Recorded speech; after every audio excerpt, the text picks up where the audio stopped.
Thanks so much for staying with us on SABC News. Tax season kicks off this week. That means provisional and non-provisional taxpayers and trusts may start filing their income returns on Friday after 8 o'clock.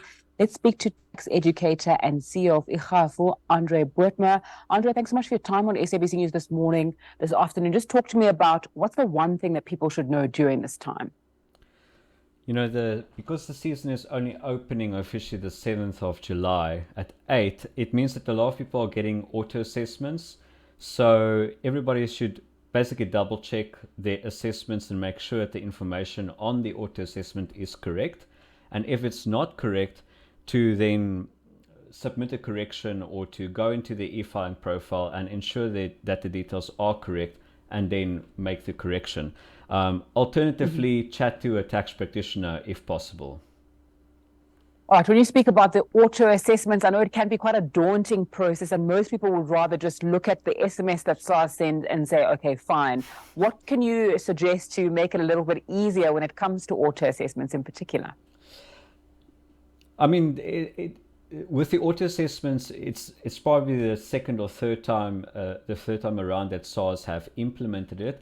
And the process have improved year on year, but it's important to compare the RP5 that you got from your employer, the medical aid contributions that you've made, and perhaps the RA contributions that you've made, and compare that to what's on the auto assessment that you got from SARS. You'll be able to check that on the SARS Mobi app or on the SARS e-filing website. All right. How efficient is SARS at processing returns and managing our tax? I would say that with now that Mr. Kieswetter is at the helm of SARS, things have improved quite a bit, especially the IT support, and so refunds are paid fairly quickly if there's no errors in the system or there's no stoppers that's put in place to stop refunds from being processed. But I must be honest, if you submit your return and there's no directives that's holding the return back, you'll get your assessment immediately. And so it's quite an efficient system when it works. Okay. People are feeling very taxed. People are feeling like they're trying to find where they can get any money at the moment. What's the best way to make sure that you get better returns? Perhaps you pay a little bit less tax. We don't want tax dodging, but we do want to see how you can save money and perhaps make a little bit more. Yeah, 100%. So for individual taxpayers, the most efficient way to perhaps get a bit of money back from SARS is via a retirement annuity, or if you want to pay a little bit less pay as you earn every month, perhaps through a provident fund or a pension fund. Medical aid does help, but it doesn't have the same impact as it used to have, and then also donations to non-profit organizations. But the one that has the biggest impact is retirement annuity contributions to financial firms. Mm-hmm. And Andre, you're a tax educator. We spoke a little bit earlier on about how tax can sometimes feel complicated. What would you suggest to make sure that you are compliant, that the process is easy, and that the process is beneficial to you as well? I think staying abreast on your staying up to date with taxes is obviously, it makes you a good citizen, but it helps you not to be afraid of SARS. I think a lot of people live in fear of SARS. They don't want to be audited, but it's not that scary if you stay compliant and you know what you're supposed to do. Part of the reason why I do what I do on Twitter and on YouTube is I make it easy. I try to make tax easy to understand, and people can watch my videos and have at least some a bit more control over their tax situation, so it doesn't feel like it's a stressful situation and that SARS is going to come knocking on their door and be pulled to jail, so to speak.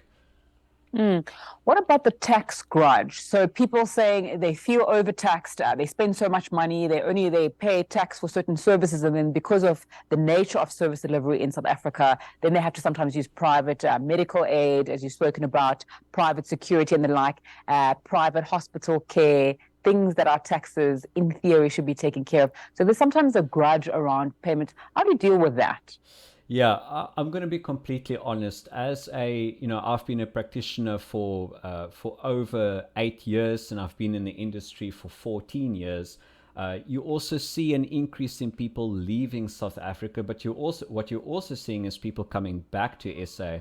I think the issue that you have in South Africa is you have to be tax compliant and pay your taxes, but at the same time, South Africa has struggled with the issue of service delivery. You have other countries where the taxes are, where you can really see education is free and there's very good medical care. But in South Africa, unfortunately, there is a mismatch between the taxes we pay and the service that we get. But it's not so, SARS is purely a collection agency. They are collecting it, and so it's up to the local, provincial, and national government who should be held responsible for how the taxes are properly spent. And I think proper accountability, there has to be better accountability for those government sectors. As SARS is a collection agency, they can't be. So yes, there's a severe taxpayer burden, but I think there's a lot of accountability that's on government side. All right, Andre Boertma, he's a tax educator and CEO of Ikhafu. Really, thanks so much for your time on SABC News this afternoon. Appreciate it. Thank you so much for having me. It was a pleasure.